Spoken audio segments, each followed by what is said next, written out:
So this bench was previously covered by me using like a quilted patchwork um, pattern. I was in love with it. Now I want to do something different. How y'all doing? Today I want to talk to you guys about what I'm going to do to this bench. I bought this bench, I don't know how long ago, but it was only like $40. And under it, there's a color, oh God, there's a bluish color, and I love this color. It's like a blue-green, beautiful. But of course it doesn't go with my set. So at the time I was trying to, since usually when I buy something I don't want to just go crazy with buying other stuff because then it gets too expensive. And I'm the type of person where I don't want to spend a fortune on a project. So I had already bought this brand new, and then I didn't want to spend any more money on fabric. And so my sister, she makes clothes, and so what I did was she always give me the scraps from her clothes.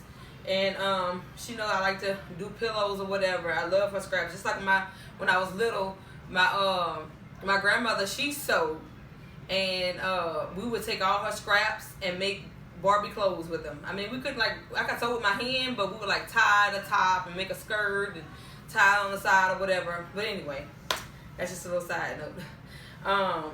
But I just like scrap fabric because I do a lot with it. Like, she made a dress out of this, a dress out of that, and I just kind of pieced it all together to cover this bench for the time being. And now I kind of want to do it all like a solid color, cause and I don't feel bad about it. I don't feel bad about the bottom. I may even have a picture on Instagram on what I did with this fabric. You can see under the bottom the pieces how I cut it. But what I want to try to do is remake it. What I want to try to do is use it again to cover this bench with, so it can be one solid color. Because I'm adding the leopard pillows, I don't want it to be too much going on, which I don't like. I don't mind chaos. I honestly don't mind chaos, but I want it to be plain for some odd reason. So here I use stick pins to piece each area together. I basically just raised up the fabric and held it against the bench and just pieced it together. I didn't do anything perfect. As you can see, like the face of the arms, I kind of had those cut out already. And once I pieced everything together, you will notice later in the video that I kind of cut around it so the seam won't be too far off. I tried using a marker to kind of trace the areas where I needed to sew, but I actually think a good idea would be to hand stitch it. Like after you pin it, hand stitch it, and then go and sew it with your sewing machine, so right where the stitch is, so you'll know exactly where to go. That's the problem that I had. I kind of didn't know exactly where to sew, so I went back a few times and put the slip cover on the bench to try to measure and make sure I was in the right spots. And this is kind of like a quick, messy way of doing it. I could have been a little bit neater and really laid the bench down and did some tracings, and you could do it that way. But I'm just a messy person when it comes down to being creative, so.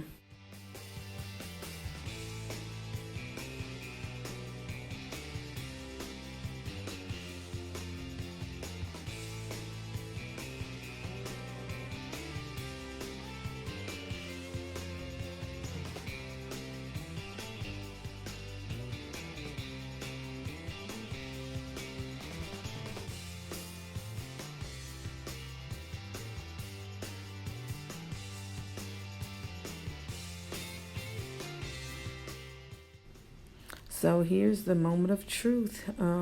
Just to see how this is going to come out. I was so nervous. I was like, Lord, it's not going to fit. And it wasn't perfect, but I feel like it came out really well. Yes, guys, this is my first time using this technique. And I will be using it again because I love the way it makes everything like seamless and fit really well.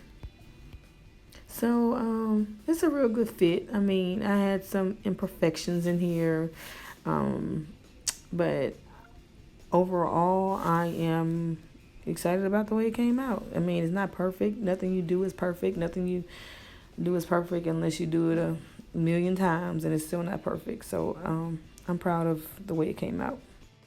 So once I finished the slip cover portion, I got a handy dandy stapler and stapled the bottom and made sure it was really really tight because that's the whole idea of it.